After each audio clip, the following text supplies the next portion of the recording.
বাচ্চার বাবা, ব্যাস এই তিনটে দিয়ে যদি বুঝিয়ে দিয়ে আসেন, ব্যাস 10-এ 10। বুঝতে হুম, পারলাম। এবার দেখেন না ওই ইন্টারভিউরা। জায়গাটা যদি আমি ঠিক করতে, হ্যাঁ বলেন। আপনার কাছে কিন্তু আমি ওই দুটো হয়তো নয় পেয়ে যেতাম।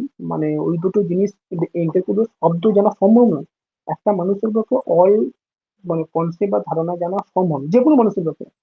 যে 10 বছর আগেও চাকরি পেয়েছে তার পক্ষেও জানা সম্ভব নয়।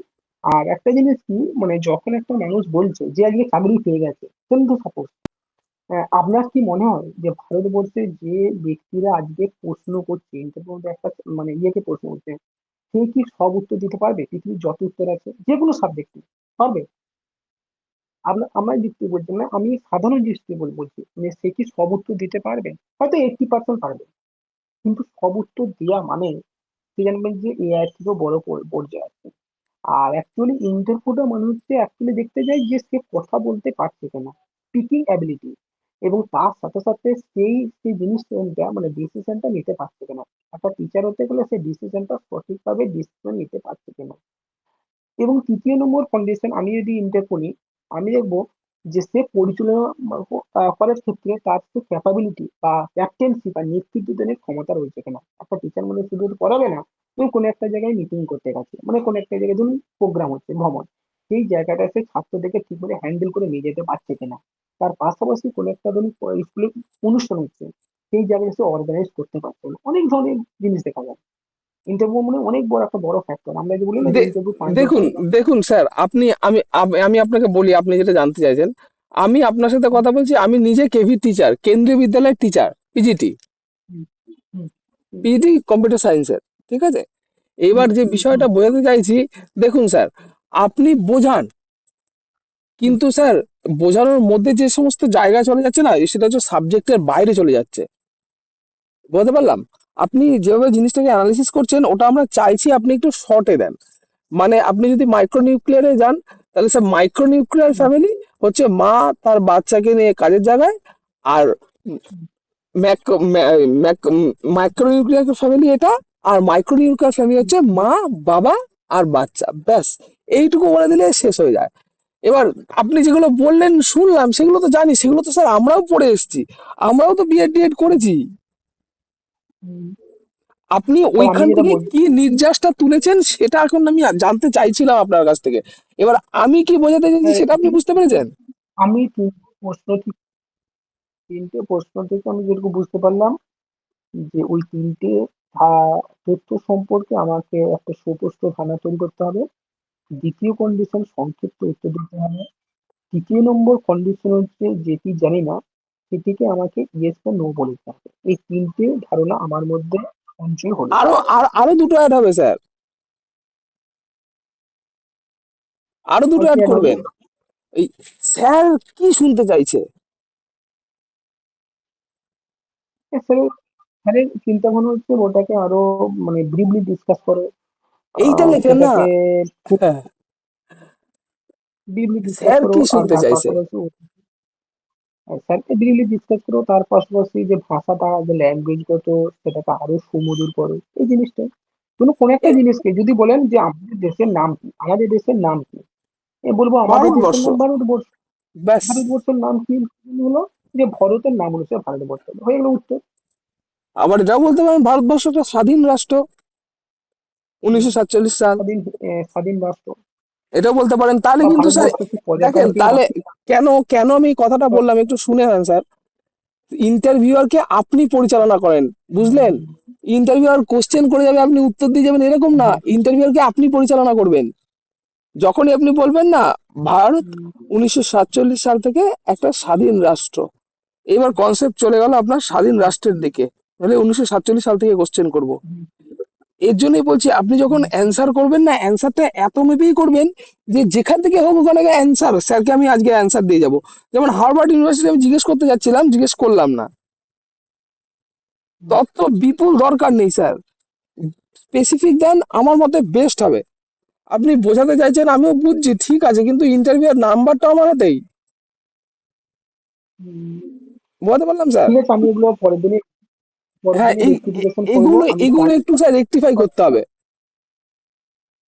ঠিক আছে, পরের দিনই রেক্টিফিকেশন করবো। এবার এবার এবার আমি এবার চাইবো। আমি একটা কথা বলি, আমি আপনাকে একটা জিনিস শিখিয়ে দিচ্ছি, শিখে নেন। এই যে আমি যে 4টে টপিক দিলাম সেটা কোথায় কোথায় চেক করবেন? বই খুঁজতে বসবেন। না না, এগুলো সব চ্যাট জিপিটি থেকে গেলেই তো পেয়ে যাবো। হ্যাঁ, চ্যাট জিপিটি থেকে করেন, দেখেন ঠিক আপনি উত্তর কি দেবেন, উত্তরটাও ও দিয়ে দেবে। বুঝতে পারছি যে উত্তরটা কতটুকু আর কি বলতে লাগবে। আপনি চ্যাট জিপিটির কয়েকটা উত্তর ফলো করেন, দেখেন। আমি আশা করছি আপনি যেভাবে অ্যান্সার দিচ্ছেন না, অ্যান্সারটা অনেক ক্লারিফাই হয়ে যাবে, আমার মনে হচ্ছে। স্যার, মনে হচ্ছে আমি যদি ইন্টার করি, আমি তো নিলাম, এগুলো যদি ঠিক করা হয় আমাকে মোটামুটি কত দেবে, ধরুন 10 বা 20 যদি থাকে ইন্টারতে বলে, বা 30 যদি থাকে, সেক্ষেত্রে আমাকে কত দিতে পারেন আরে ঠিকঠাক আপনি বলবেন? না না না, আপনি তো প্রিপারেশন 30-30-এর জন্যই নিয়ে যাবেন, প্রিপারেশন তো 30-30-এর জন্য নিয়ে যাবেন না, আপনার বেস্ট হুম, পারফরমেন্স দিতে হবে না। হুম। তা মোটামুটি আপনার মতে ধরুন, মানে মোটামুটি কত দিতে পারে স্যাররা? মোটামুটি আমার তো ধরুন একটা অভিজ্ঞতা হলো, সেক্ষেত্রে আমার বিশ্বাস আমি ভালোই দিতে পারবো, এই কনফিডেন্সটা আছে। হ্যাঁ, এবং কিন্তু আমার বিশ্বাস। কি কিন্তু বলুন? ব্যাপারটা হচ্ছে কি বলেন তো, একটু ডিটেলটা হয়ে যাচ্ছে, ওইটা একটু বন্ধ করলে আমি 10-এ 10 দিয়ে দেবো। যেটা জানি না সেটা সরাসরি স্বীকার করেন না, জানি না, ব্যাস। ডিটেল বলতে গিয়ে ওখান ঠিক থেকে আছে, কোশ্চেন খেয়ে যাচ্ছেন না। ঠিক আছে, ঠিক আছে, আমি তাহলে আর সংক্ষিপ্ত কোনোদিন করবো, একেবারেই শর্ট, মানে একেবারে ব্রিফলি, ব্রিফলি টু ব্রিফলি, মানে একেবারে সংক্ষিপ্ত, মানে এ- একেবারে এক কথায় প্রকাশ করে এইবার ফেলবো। এইবার এই সংক্ষিপ্তটা আমি আপনাকে আরেকটা জায়গায় শিখিয়ে দেবো। সেটা হচ্ছে আপনার নিজের সম্পর্কে বলাতে। আপনি একদমই বলবেন না বিএড ডিএড এর সাল সাল বলার দরকার নেই। আমি আমি মাস্টার ডিগ্রি এবং তারপর ডিএড কমপ্লিট করি, ব্যাস। ওটাই সাল বললেন না, আগের দুটোই সাল বললেন, আর নয় সালটাই বললেন না। হুম, হুম, যেটা বললেন না, ভাববেন ওখান থেকে কোশ্চেন খাবেন, তার প্রিপারেশনটা রেডি করে নেবেন। বলতে পারলাম? হুম, হুম। মানে আমি বলতে চাইছিলাম, ধরুন ওটাকে আমি কি বলি, যে আমি মানে ধলাই রামকর মিনি থেকে আমি মাধ্যমিক পাস করি, এবং তার বলার দু দরকার, বছর পর। আমি আমি একটা কথা বলি, ওই স্কুলের নাম কি বলার দরকার হয়েছে? আমি মাধ্যমিক এত সালে, উচ্চ মাধ্যমিক এত সালে, আর গ্রাজুয়েশন এত সালে, মাস্টার ডিগ্রি এত সালে, ডিএড এত সালে, ব্যাস হয়ে গেল। আর ডিটেল হুম, দরকার নেই তো, এগুলো নিয়ে কেউ মাথা ব্যথা করে না। এই সমস্ত কোশ্চেন থেকে কোশ্চেন হবে, এটা অ্যারাইজ করাই উচিত না। হুম, আপনি বলেন না, সবাই তো চেনে পশ্চিমবঙ্গের কোথায় কোথায় কি কি স্কুল আছে, সবাই তো মোটামুটি যারা যারা স্কুলে চাকরি করে। হুম, আজকে এআই এর জামানায় যা হয়ে গেছে, স্কুলে সবাই জানে। কিন্তু স্যার, হুম, হুম, ডিটেল উত্তরটা আপনি চ্যাট জিপিটির উত্তরটা ফলো করেন, হুম, ঠিক আছে? কারণ আপনি যা ইন্টারভিউ হুম, দেবেন ওখানে, ওখানে চ্যাট জিপিটি ওরকম ইন্টারভিউ দিতে পারবে না স্যার। আমার এই বিশ্বাসটা আছে আপনার উপরে। হুম। চ্যাট জিপিটি কি? মানে চ্যাট জিপিটি একটা সাপোর্টিং টুল, আর তো কিছু না। মানে চ্যাট এর মধ্যে জিপিটি আমাকে অ্যাসিস্ট্যান্ট হিসেবে, একটা অ্যাসিস্ট্যান্ট অ্যাসিস্ট্যান্ট তো, হিসেবে এর কাজ মধ্যে করে। ইমোশনটা নেই তো, আবেগটা নেই তো হুম, না। বুঝতে পেরেছেন? হুম, হুম।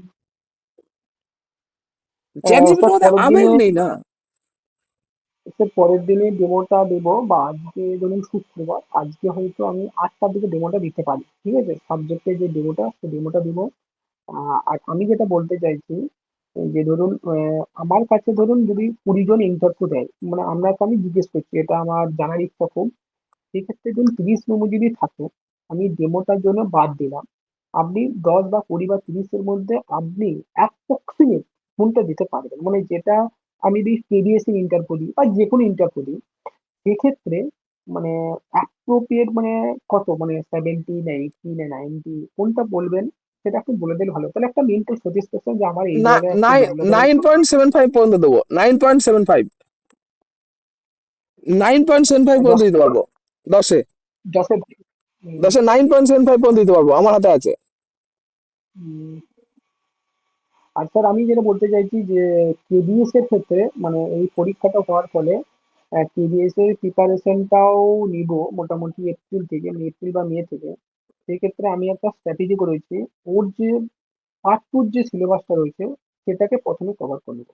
কারণ ওই যে সিলেবাসটা রয়েছে, ওই সিলেবাসটা কিন্তু পার্ট ওয়ানের যে সিলেবাস, সেটার থেকেও কিন্তু এখন মানে এখন স্ট্যান্ডার্ড টাইপের, মানে কিরকম, ওই যে ডেসক্রিপটিভ লেখার যে কৌশল, সেটা কিন্তু ওয়েস্ট বেঙ্গলের ছেলেরা কিন্তু কেবিএস ইংলিশ দেয় না। প্রাইমারিতে পাস করে যাবে, এসএসসি পাস করে যাবে, নেট পাস করে, কিন্তু ওই যে কেন দেয় না, কারণ ডেসক্রিপটিভ 4 নম্বরে লিখতে হবে।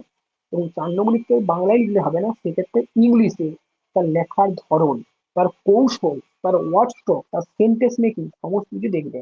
তাই জন্য বলতে হ্যাঁ চাইছি যে আমি যদি থেকে নেবো, আর কেবিএস এর চাকরি পাবো মানে একটা সম্মানের ব্যাপার। মানে যখন ধরুন ধরুন অত টিচার মানে হাই স্কুলের চাকরি পেয়ে গেলো, কেবিএস টিচার মানে কি, মানে কেন্দ্রীয় সভার টিচার মানে একটা হাইফাই একটা ব্যাপার, মানে একটা মানে একটা মানে গ্ল্যামারিটি একটা আলাদা হয়, মানে চাকরি পাওয়ার তারপরে একটা যে সম্মান, মানে সেই সম্মানটা যখন মানে যাবো, ধরুন কেবিএস থেকে আরো যখন প্রমোশন হয়ে যাবো, ধরুন অন্য একটা যাবো, মানে এডুকেশন সেক্টরে যাবো, না আমি এটা বলতে চাইছি।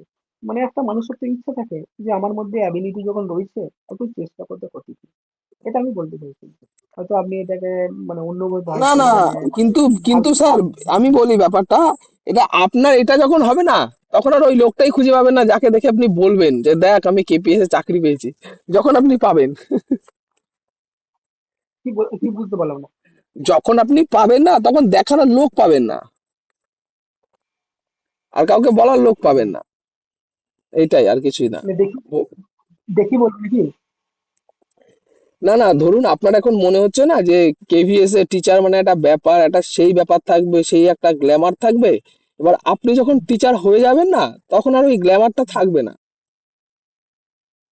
কেন? কারণ এনইপি 2020 যা চেঞ্জেস এসছে না, টিচার আর টিচার থাকছে না তো। এটা দেখেন, টিচার হয়ে যাচ্ছে তো ফেসিলিটেটর। এই যে এনইপি 2020 যে প্ল্যানিংটা হয়েছে না, এটা টিচার কি, টিচার বাচ্চাদেরকে ফেসিলিটি দেবে তাদের সাবজেক্ট ওয়াইজ যা যা লাগবে। মানে তার সুযোগ সুবিধাগুলো সব প্রদান করে দেয়। হ্যাঁ, টিচার তো আজ ফেসিলিটেটর না এখন বর্তমানে। এ টিচার হচ্ছে কি সুবিধা প্রদানকারী, তাহলে বাচ্চাদের সুবিধা প্রদান করতে হবে। তুমি ক্লাসে আছো, বাচ্চারা সুবিধা মতো তাদের জিনিসপত্রগুলো করতে পারছে কিনা এইটা দেখার বিষয়। আর যতটুকু তোমার ভেতরে আছে সেটুকু দিয়ে গাইড দাও। তোমাকে এতগুলো বাচ্চা 1 বছরের জন্য দিয়েছি, তুমি বাচ্চাগুলোকে তৈরি করে দাও, হয়ে গেল বলতে কাজ চাই শেষ। 500 ছেলেকে তৈরি করে দেয়, এটা কোনো ফ্যাক্টর না। মেন হ্যাঁ ব্যাপার হচ্ছে সে যদি একটা শিক্ষক পারলে সে 10,000 স্টুডেন্টকেও পড়াতে পারবে, 1 লক্ষ স্টুডেন্টকেও পড়াতে পারবে, কিন্তু কি সে যাকে পড়াচ্ছে এবং পরিবেশ দুটোই কিন্তু একটা এনভায়রনমেন্ট, মানে তার মেন্টাল সিচুয়েশন, তার ফিজিক্যাল পাওয়ার, তার বোঝানোর টেকনিক, তার ধৈর্য, তার পরিশ্রম যদি থাকে, আমার মনে হয় যে কোনো একটা 50-100টা স্টুডেন্ট করে বেকারই না। বুঝতে ঠিক পারছেন আছে, তো? তো এটা মানুষ এটা দিয়ে আপনি, এটা দিয়ে আপনি আমাকে কি বোঝাতে চাইছেন সেটা আমায় বোঝান। এটা দিয়ে আপনি কি বোঝালেন আমাকে? কোনটা নেই? এই যে 50-100 স্টুডেন্টও কোনো ব্যাপার না, একটা টিচারকে পড়ানোর মানছি, লাখও কোনো ব্যাপার না, কিন্তু এটা দিয়ে আপনি কি বোঝাতে চাইছেন সেটা বলেন। আমি বলতে চাইছি, ধরুন একটা টিচারকে দায়িত্ব দিয়ে দিল যে 50টা স্টুডেন্টকে ঠিকতে হবে সাপ্লিমেন্ট দিয়ে, মানে মানে মানে আমরা যেমন খাবার খাই সাপ্লিমেন্টারি ফুড, ঠিক তেমনি তাদেরকে সঠিকভাবে শিক্ষা প্রদান করা। আমার বিশ্বাস, আমাকে যে দায়িত্বটা দেবে আমি সেটি সঠিকভাবে বা যথাযথভাবে সেই দায়িত্বটি সম্পন্ন করতে পারবো, এই দৃঢ় বিশ্বাসটা আমার। সে যে সাবজেক্টই হোক, মানে পারবো। এবং তাদেরকে আমি মানে নিরলস পরিশ্রম করে তাদের ক্ষেত্রে সেই সুমিষ্ট তথ্যটি পরিবেশন করে তাদের ক্ষেত্রে আমি খুব সুন্দরভাবে তাদেরকে একটা যথাযোগ্য তথ্য পরিবেশন করে আমি তাদের ক্ষেত্রে একটা মানে আকর্ষণীয় বা তাদের ক্ষেত্রে একটা মানে বিশিষ্ট ব্যক্তি বা ট্রেন গাইড ফিলোসফি পেতে তাদের ক্ষেত্রে আমি উপস্থিত হতে পারবো, এই বিশ্বাসটা আছে। হ্যাঁ বললেন, যে তারপরে মানে বলেন, শুনলাম, তারপর কি হবে বলেন। হ্যাঁ, তারপরে কি হবে বলেন। কি বলেন? হলো, শুনলাম, আপনি যা বললেন আমি শুনলাম, এবার বলেন, হ্যাঁ, আগে বলেন, আগে কি কোনো কথা আছে? আমি কি বুঝতে পারলাম না? বলছি আপনি না না না, বললেন আমি শুনলাম। হ্যাঁ, হ্যাঁ, হ্যাঁ, এর আগেও কি আপনার আর কিছু জিজ্ঞাসা আছে? না না না, আর কোনো জিজ্ঞেস নেই। তাহলে এই তো ইন্টারভিউ তো এরকমই হয় না, আপনার কোনো জিজ্ঞাসা নেই, ঠিক হুম, আছে, বা কেউ জানতে চায় না। আরে বলেন কবে থেকে জয়েন করবো, এই কথাগুলো বলতে হবে তো, বুঝতে পারলাম। তো জয়েনটা স্যার রিসেন্টলি তো করবোই। যে রিসেন্টলি করুক না রিসেন্টলি নাই করুক সেটা তো আমার দেখার বিষয় না, আমার তো দরকার একটা চাকরি। হ্যাঁ, তাহলে আমার দরকার একটা চাকরি, এটা ওনাদেরকে তো বলতে হবে না, আপনার ওয়ে অফ টকিংটা ওরকম হতে হবে না, বুঝতে পারলাম। কেবিএস কেবিএস আর এনজিএস দুটোই মোটামুটি ভাবে ইয়ে। তবে দেন আমি না, যেটুকু দেখলাম, সুযোগ যখন পাচ্ছেন, যোগ্যতা যখন আছে, তখন দেন না, অসুবিধা কোথায়? উম, এখনো মোটামুটি কত বেতন করে পিজিটি? 1 লাখ 1.5 লাখ এখন। পিজিটি? হুম।